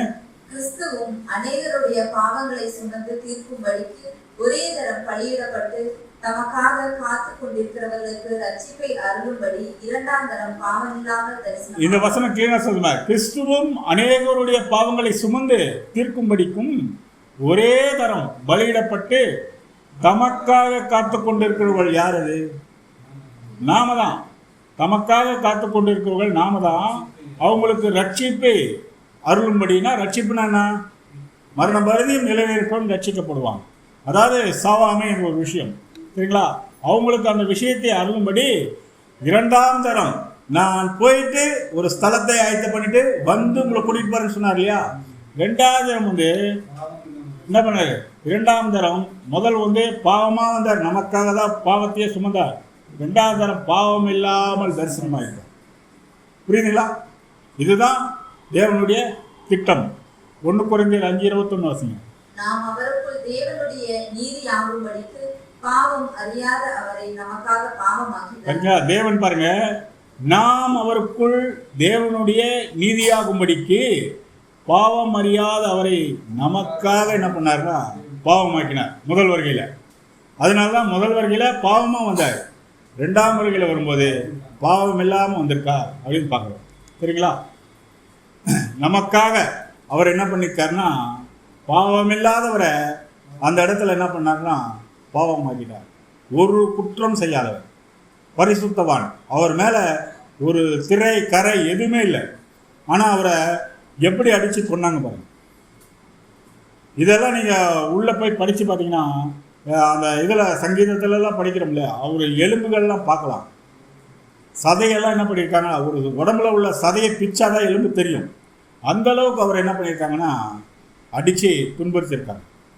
அதுக்கு என்ன பண்ணியிருக்காருன்னா ஒப்புக்கொள்ள. இவ்வளோ அடி வாங்கினதுக்கு காரணம் என்ன? அவர் ஐயோ தேவன்கிட்ட சொன்னாரா, எனக்கு இவ்வளோ அடி தாங்க முடியல, தயவு செய்து என்னை விட்டுற சொல்லுங்கன்னு சொன்னாரா? சொல்லியிருந்தாருன்னா என்ன இருக்கும்? தேவனுடைய திட்டமே நிறைவேற்காது. ஆனால் அவர் ஒவ்வொரு அடி வாங்கினதும் இவ்வளோ விஷயங்களை சகித்ததும் யாருக்காக தெரியுமா? நமக்காக தான். ஐயோ, என்னை கொன்னாதான் உயிர்த்தெழுந்து வர முடியுமா? அடிப்பா. நான் செத்தாதான் உலக ஜனங்களுக்கு மீட்பா? அடிங்க. என்ன வேணா பண்ணிக்கங்க. தேவன் என்ன பண்ணிட்டாருன்னா, பூமியின் இருதயத்தில் அவரை 3 நாள் ஒப்பு கொடுத்துட்டார். புரியுதுங்களா? அதனால தானே இந்த நம்ம வர 11ஆம் தேதி அவர் மரணத்தை நினைவு கூறும்படி நமக்கு என்ன பண்ணியிருக்காருன்னா, அந்த ஒரு பேரபிளை செய்ய சொல்லி நமக்கு வச்சுட்டு போயிருக்காரு. அதில் செய்யறதுல ஒன்றும் விஷயம் இல்லை. ஆனால் அந்த இடத்துல அவருடைய மரணத்தை நினைவு கூறுறதுக்காக நம்ம அதை செய்யணும் பாருங்க. மனம் மாறுறதுக்கு ஒரு வாய்ப்பு அந்த இடத்துல இருக்குது இல்லைங்களா? ஒரு அடையாளமாக தான் இருக்குது. இப்போ சாதாரணமாக தாலி கட்டுறோம். ஒரு சகோதரிக்கு ஒரு சகோதரன் தாலி கட்டுறார். எதுக்கு கட்டுறோம்? அடையாளம், வெளிப்புற அடையாளம். எல்லார் முன்னாடி இவர் என்ன பண்ணாரு, தன் மனைவியை என்ன பண்ணாரு, அந்த கட்டி மனைவியை ஏற்றுக்கிட்டார். ரிங்கு மாத்திரம். இப்போ நாளைக்கு கழுத்தில் புண்ணு வருது, கழட்டி வச்சிட போகிறாங்க. அது கழுத்து உள்ள அதனால மனைவி இல்லைன்னு ஆகிட முடியும்? ஆகாது. ரிங்கு போடுறாங்க, கஷ்டத்துக்கு கொண்டு போய் அடகு வச்சிடுறாரு. அதுக்காக மனைவி இல்லைன்னு ஆகி முடியுமா? ஆகாது இல்லைங்களா? அந்த மாதிரி இருக்குது. அப்புறம் இந்துஸில் அந்த கயிறு கட்டுறாங்க, எவ்வளோ பண்ணுறாங்க. இது ஒரு வெளிப்புடைய அடையாளம் தான். அப்போது மற்றவர்கள் முன்னாடி செஞ்சு காமிக்கக்கூடிய அடையாளமே தவிர மனசார பார்த்தீங்கன்னா தேவனோடு நம்ம செய்த உடன்படிக்கை தான் முக்கியம். அதே மாதிரி தான் ஞானஸ்தானம் கூட. ஞானஸ்தானம் எடுக்கிற வரைக்கும் நம்ம யாரும் கொல்லை பண்ண மாட்டோம். சபைக்கு அரெஸ்ட் பண்ணுங்க, இதை பண்ணுங்களா, எதுவும் கொல்லை பண்ண மாட்டோம். ஞானஸ்தானம் எடுத்ததுக்கப்புறம் நீங்கள் என்ன பண்ணிட்டீங்க, இந்த ஐக்கியத்தோடு ஒருவர் ஆயிட்டீங்க. அதனால் உங்களால் முடிஞ்ச, தேவனுக்கு முடிஞ்ச உதவிகள் என்ன பண்ணுங்க. அறிவு இதில் எழுதிருக்கு பாருங்கள் முன்னாடி. உங்கள் திறமைகள், தாளந்துகள் எல்லாமே என்ன பண்ணுங்க, தேவனுக்காக செலுத்துங்க. ஏன்னா ஜீவ பலியாக கொடுக்கறதா தேவன் விரும்புகிறார். அவங்க ஜீவ பலி என்ன பண்ணணும், செஞ்சே ஆகணும். அதுதான் அவர் விரும்புகிறார். அதுக்காக தான் செய்ய சொல்கிறோம். சரிங்களா? அப்போ அதனுடைய அடையாளமாக தான் நம்ம வருஷம் என்ன பண்ணுறோம்னா, இது 2 நாள் முன்னாடி நம்ம சந்திரன் பதர் சப்ஜெக்ட் எடுத்தார். அந்த அடையாளங்கள், பஸ்கா அடையாளங்கள் ஃபஸ்ட்டு ஆரம்பத்துலேருந்து எப்படி வந்ததுன்னு சொல்லி முடிச்சுட்டு கடைசியில் அந்த 2 அடையாளத்தில் கொண்டு நீ பாடிடுவேன் இல்லைங்களா? ரொம்ப அருமையாக இருந்தது சப்ஜெக்ட். 2 அடையாளங்கள் என்னென்னா, ஒன்று அவருடைய ரத்தம், இன்னொரு அவருடைய மாம்சம். இப்போ நமக்கு கொடுக்கப்பட்டது 2 அடையாளம் தான். இதில் பங்கு பெறணும். அதனால தான் இயேசு கிறிஸ்து சொல்றாரு, ஒருவன் என் மாம்சத்தை புசித்து என் ரத்தத்தை பானம் பண்ணாதவனுக்கு நித்திய ஜீவன் கிடையாது, பண்ணுறவனுக்கு தான் நித்திய ஜீவன் அப்படின்றாரு. அப்போது அதனுடைய விஷயங்களை தான் நம்ம பார்க்குறோம். சரிங்களா? இன்னொரு வசனம் கூட வாசிங்க. பிலிப்பியர் 2ஆம் அதிகாரம் 7ஆம் வசனம். பார்த்தீங்களா? எதற்காக தம்மை தாமே வெறுமையாக்கினார்னா நமக்காக தான். தம்மை தாமே வெறுமையாக்கி அடிமையின் ரூபம் எடுத்து மனுஷ சாயலானார். பார்த்தீங்களா? ஒரு அடிமை தான் இந்த மாதிரி சுமந்துட்டு போவோம். நமக்காக தான் என்ன பண்ணாருன்னா பாருங்க, அவங்கெல்லாம் ஒரு போர்ச்சியாளர்கள். இவர் மகா பரிசுத்தவான். இந்த அண்ட சராசரங்களை இவரை வச்சு தான் தேவன் படைச்சார். ஆனால் அவங்க மத்தியில் எந்த மாதிரி அடி வாங்குறாரு? ஒரு சிலுவையை சுமந்துட்டு. இது அவருக்கு தேவையா? நம்ம ஒரு சின்ன விஷயத்தில் ஈடுபட்டாவே நம்ம ஏன் அங்கே போகிறீங்க, எதுக்கு அங்கே போகிறீங்க, அவங்களோட உங்களுக்கு என்ன பேச்சு அப்படின்றோம். இவர் அந்த மாதிரி நினச்சாரா? இல்லைங்களா? இதெல்லாம் பார்க்கும்போது பார்த்தீங்கன்னா நம்ம எவ்வளோ பெரிய அழைப்புக்குள்ளே இருக்கிறோம், எவ்வளோ சந்தோஷம் தெரியுங்களா? இதை உணரணும். நம்ம வாழ்க்கையை வாழ்கிறதெல்லாம் ஒரு வாழ்க்கையே கிடையாது. இவருக்காக நம்ம இதை புரிஞ்சுக்கிட்டு பாருங்க, சத்தியத்தை புரிஞ்சுக்கிட்டு பாருங்க. அதுவே தேவன் கொடுத்த மிகப்பெரிய தாளந்து. சரிங்களா? அவ்வளோ பெரிய விஷயம். பேதுரு பாருங்க, 1 பேதுரு 3ஆம் அதிகாரம் 18ஆம் வசனம். ஏனெனில் கிறிஸ்துவும் நம்மை தேவனிடத்தில் சேர்க்கும்படி அநீதி உள்ளவர்களுக்கு பதிலாக நீதி உள்ளவராய் பாவங்களின் நிமித்தம் ஒரு தரம் பாடுபட்டார். அவர் மாம்சத்திலே கொலை உண்டு, ஆவியிலே உயிர்ப்பிக்கப்பட்டார். பாருங்க, ஏனெனில் கிறிஸ்துவும் நம்மை தேவனிடத்தில் சேர்க்கும்படிக்கு என்ன அர்த்தம்னா, நம்மளாம் சதா காலமும் ஜீவன் உள்ளவர்களாக ஆகிறதுக்கு. ஏன்னா தேவனிடத்தில் உயிரோடு இருந்தால் தான் போக முடியும், இல்லைன்னா போக முடியாது இல்லைங்களா? அநீதி உள்ளவர்களுக்கு பதிலாக நீதியுள்ளவராய் பாவங்களின் நித்தம் ஒரு தரம் பாடுபட்டு அவர் மாம்சத்திலே கொலையுண்டு ஆவியிலே உயிர்ப்பிக்கப்பட்டார் அப்படின்னு பார்க்கணும். சரிங்களா? இப்போ அன்னைக்கு பார்த்தீங்கன்னா இஸ்ரேல் ஜனங்களுக்கு நிறைய பண்டிகைகள் கொடுக்கப்பட்டது. என்னென்ன பண்டிகைலாம்? புளிப்பில்லாத அப்ப பண்டிகை, அறுப்பின் பண்டிகை, கூடார பண்டிகை, அப்புறம் பஸ்கா பண்டிகை. இந்த மாதிரி நிறைய பண்டிகைகள் இருக்குது. இந்த பண்டிகைகள்லாம் எதுக்கு கொடுத்தார் தேவன் அப்படின்னு பார்த்தீங்கன்னா, புளிப்பில்லாத அப்ப பண்டிகைனா எந்த ஒரு துர்குணம் பொல்லா இல்லாமல் கூடணும் அந்த ஒரு விஷயம். அறுப்பின் பண்டிகைனா நம்ம சத்தியங்களை அறுவடை. கூடார பண்டிகைனா கன்வென்ஷன்ஸ், அந்த மாதிரி இப்போ இருக்கு. இந்த பஸ்கா பண்டிகை நினைவு கூறுறது, நம்ம ஆண்டவராக இயேசு கிறிஸ்துவுடைய மரணத்தை நினைவு கூறுறது. அப்போது இதில் எல்லாத்துலேயும் செஞ்சுக்கலாம், தப்பு இல்லை. ஆனால் எதில் தான் விடுதலையாக முடியும் அப்படின்னு பார்த்தீங்கன்னா, இயேசு கிறிஸ்து சொன்னார் இல்லையா, என் மாம்சத்தை புசித்து என் ரத்தத்தை பானம் பண்ணாதவனுக்கு நித்திய ஜீவன் இல்லை. அப்போது அன்னைக்கு முதல் தேவன் கொடுத்த இஸ்ரேல் ஜனங்களுக்கு கொடுத்த முதல் கட்டளையே பஸ்கா தான். இந்த ஒரு ஆட்டை தேர்ந்தெடுக்கணும், இது இப்படிலாம் செய்யணும், நம்ம அதெல்லாம் பார்த்தோம் இல்லையா. இப்போ நமக்கும் பார்த்தீங்கன்னா நம்ம ஆண்டவராகிய இயேசு கிறிஸ்து பஸ்கா ஆகிய கிறிஸ்து நமக்காக அடிக்கப்பட்டிருக்காரு அப்படின்னு பார்த்துருக்கோம். அப்போது இந்த பண்டிகையில் மாத்திரம்தான் விடுதலை ஆக முடியும். அதனால் பஸ்கா பண்டிகைக்கு முன்னாடி தான் அவர் என்ன பண்ணுறாருன்னா அந்த மரணத்துக்குள்ளே போகிறார் அப்படின்னு பார்க்குறோம். கரெக்டாக பஸ்கா பண்டிகை அன்றைக்கி தான் அவர் அடிக்கப்படுறார். சரிங்களா? அதுதான் நம்ம நீசான் மாதம் 14ஆம் தேதி என்ற ஒரு விஷயத்தை நம்ம பார்க்குறோம். சரிங்களா?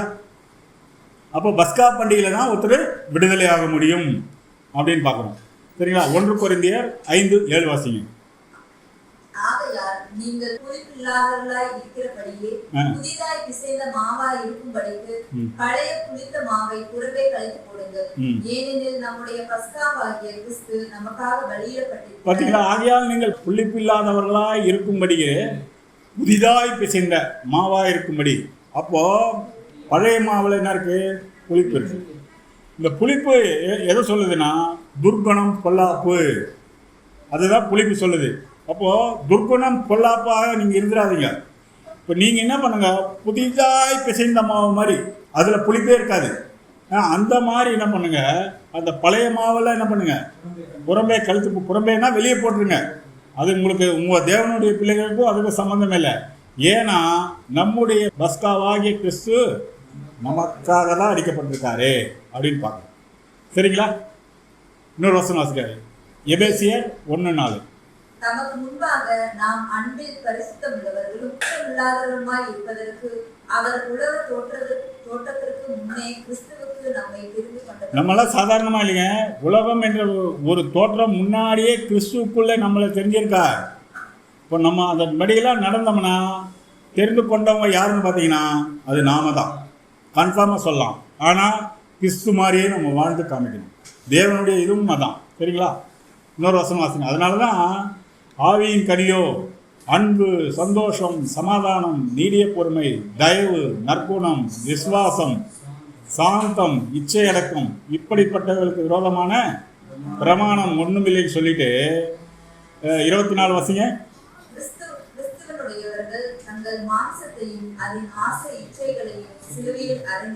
பார்த்தீங்களா? கிறிஸ்துவுடையவர்களா நம்ம இருந்தோம்னா தங்களுடைய மாம்சத்தையும் அதன் ஆசை, மாம்சத்துக்குள்ள தான் ஆசை எல்லாமே இருக்குது இல்லைங்களா? அதான் மாம்சத்தின் இச்சை, கண்களின் இச்சை எல்லாம் படிக்கிறோம் இல்லையா? இதெல்லாம் மாம்சத்தையும் அதன் இச்சையெல்லாம் என்ன பண்ணுறாங்க, சிலுவையிலே அறைந்திருக்கிறார்கள். அப்போ நம்ம சுயநலத்தெல்லாம் சிலுவையை அறைஞ்சிட்டோம்னு வச்சுங்களேன், நம்ம கிறிஸ்து மாதிரி மாறிடும். அதான் இங்கே சொல்லப்பட்டிருக்கு. சரிங்களா? இன்னொரு வசனம் வாசிங்க, ரோமர் 13:8. ஒருவரிடத்தில் ஒருவர் அன்பு கூறுகிற கடனே அல்லாமல் மற்றொன்றிலும் ஒருவனுக்கு கடன்படாதிருங்கள். பிறரிடத்தில் அன்பு கூறுகிறவன் நியாய பிரமாணத்தை நிறைவேற்றுகிறார். அப்போ நம்ம கடன்பட்டா இதில் தான் பண்ணணும், அன்புல தான் பண்ணணும். மற்றதெல்லாம் கடன்பட்டா வம்பு தான் வரும். சரிங்களா? கண்டிப்பாக வம்பு தேடிட்டு வரும். அதனால தான் நீங்கள் அன்பில் மாத்திரம் கடன்படுங்க. ஏன்னா பிறனிடத்தில் அன்பு கூறுகிறவன் நியாயப்பிரமாணத்தை என்ன பண்ணுறானா, அன்பில் கடன்பட்டு பாருங்கள், நீங்கள் நியாயப்பிரமாணத்தையே நிறைவேற்றக்கூடிய பிள்ளைகளாக இருப்பீங்க அப்படின்னு சொல்லப்படுது. சரிங்களா? ஒரு முறை பேதுரு இயேசு கிறிஸ்துவ அவரை வந்து அவருக்கு ஒரு பிரச்சனை வரும்போது பேதுரு என்ன பண்ணுறாரு பாருங்க, மத்தேயு 16:22. அப்பொழுது பேதுரு அவரை தனியே அழைத்து கொண்டு போய், ஆண்டவரே, இது உமக்கு நேரிடக்கூடாது, இது உமக்கு சம்பவிப்பதில்லை என்று அவரை கடிந்து கொள்ள தொடங்கினான். பார்த்தீங்களா? இப்போ இந்த மாதிரி பேதுரு சொன்னா ஆண்டவர் என்ன சொல்லணும்? வெரி குட் பாய், என் மேலே எவ்வளோ அன்பு வச்சிருக்கிற, எனக்கு ஒரு துன்பம் நேரிடக்கூடாதுன்னு பார்க்குறியே, நீ எவ்வளோ அன்பு வச்சிருக்கிற அப்படிதானே சொல்லணும். ஆனால் ஆண்டவர் என்ன சொல்றாரு பாருங்க, அவரோ திரும்பி பேதுருவை பார்த்து, எனக்கு பின்னாக போ சாத்தானே, நீ எனக்கு இடரலாய் இருக்கிறாய், தேவனுக்கு ஏற்றவைகளை சிந்தியாமல் மனுஷருக்கு ஏற்றவைகளை சிந்திக்கிறாய். பார்த்தீங்களா? ஃபர்ஸ்ட் ஆரம்பத்தில் சொன்னோம் இல்லையா, பிலாத்து இவரை சேவ் பண்ண பார்த்தாரு. அது மனுஷனுடைய சிந்தனை, ஜனங்கள்லாம் இவரை ஒப்புக்கொடுன்றாங்க, அது தேவனுடைய சிந்தனை. அதனால தான் பேதுருவே அந்த இடத்துல. ஆனால் பேதுரு மூலியமாக தான் சபையே கட்டப்பட்டது. ஏன்னா அப்போ அவருக்கு பரிசுத்த ஆவி இல்லை. அதனால தான் சொல்கிறாரு, சத்தியவான் எல்லாரும் சத்தியத்துக்கு செவி கொடுக்குறாங்க அப்படின்னு சொல்கிறாரு. அன்றைக்கி அவங்களுக்கு சத்தியம் இல்லை, இன்றைக்கி நமக்கு சத்தியம் இருக்குது. சரிங்களா? அதனால் பார்த்து என்ன சொல்கிறார், பேதுருவை பார்த்து, எனக்கு பின்னாலே போ சாத்தானே. சாத்தான் தான் தூண்டி விடுறான். ஏன்னா இவர் மரிச்சாதான் மற்றவர்களுக்கு ஜீவன். பேதுருலாம் அன்றைக்கி என்ன பண்ணாங்க, இங்கேயே ஒரு ராஜ்யபாரம் ஏற்படுத்தி நம்மளை மந்திரியாக வச்சுருவாருன்னு நினச்சேன். ஆனால் அவர் சொன்னார், என்னுடைய ராஜ்யம் இங்கே இல்லை, என்னுடைய ராஜ்யம் பரலோகத்துக்குரியது அப்படின்னு சொல்கிறார். சரிங்களா? அப்போது இந்த பரபாஸ் யாருக்கு அடையாளமாக இருக்காருன்னா, ஒட்டுமொத்த மனு குலத்துக்கு அடையாளமாக இருக்கார். அவர் எதனால் சிறைப்பட்டிருந்தார்னா, கலகத்தின் நிமித்தம் வந்த கொலைபாதகத்தின் நிமித்தம் வந்து காவலில் வைக்கப்பட்டது இல்லைங்களா? அதே மாதிரி தான் நம்மளும் இருக்கோம். அப்போது நம்மளெல்லாம் விடுதலை பண்ணுறதுக்கு தான் நம்ம ஆண்டவராக இயேசு கிறிஸ்து தன் ஜீவனையே கொடுத்தார். ஆனால் பரபாசுக்கும் கிறிஸ்துக்கு சம்மந்தம் இருக்கா? அந்த இடத்துல கொண்டு வந்து நிப்பாட்டும் போது பரபாசை ஒரு அநியாயம் பண்ணவன், அக்கிரமம் பண்ணவன், இது பண்ணுவேன், இவர் பரிசுத்தமானவர். இயேசு கிறிஸ்துக்கும் நமக்கு ஏதாவது சம்மந்தம் இருக்கா? எந்த சம்மந்தமும் கிடையாது. அவர் நமக்காக ஜீவன் கொடுக்கணும்னு ஏதாவது தலையெழுத்து இருக்கா? எதுவுமே கிடையாது. அவர் நமக்காக எல்லாம் செஞ்சிருக்காரு. நாம் அவருக்காக என்ன செஞ்சோம்? இதுதான் இன்னைக்கு பாடம். சரிங்களா? அப்போ நம்ம சாவறதுக்குள்ள நம்ம ஆண்டவருக்காக ஏதாவது செய்யணும். ஏன்னா அவரோட அதற்கு தான் உடன்படிக்கை பண்ணியிருக்கோம். அந்த 4 விஷயம் தான் இங்கே எழுதப்பட்டிருக்கு. நம்மளுடைய நேரங்கள், காலங்கள், தாளந்துகள் எது நம்மளால் முடியுமோ தேவனுடைய திட்டத்துக்காக என்ன பண்ணணும்? செய்யணும். ஜீவ பலி இல்லாமல் கண்டிப்பாக நம்ம என்ன பண்ண முடியாது, போகவே முடியாது. அதனால் நம்மளால் முடிஞ்ச அளவுக்கு திராணிக்கு தகுந்ததாக இருக்கு. அவர் கண்டிப்பாக பணம் தான் கொடுத்தாங்கன்னு சொல்ல, உங்களுடைய திறமையை இந்த தேவனுடைய திட்டத்துக்காக பயன்படுத்தலாம். அறிவுபூர்வமாக சரி, மன ரீதியாக சரி, உழைப்பு ரீதியாக சரி, ஏதாவது ஒன்று தேவன் திட்டத்துக்காக செய்யணும். சரிங்களா? செஞ்சோம்னா தான் கண்டிப்பாக நம்ம ஆண்டவராக இயேசு கிறிஸ்து நம்மளை விடுதலை பண்ணுறதுக்கு அவர் வல்லவராக இருக்கா அப்படின்னு பார்க்குறோம். சரிங்களா? பொறுமையோடு கேட்டவங்கள் அனைவரும் தேவன் தாமே கிருபை செய்வாராக. ஆமென்.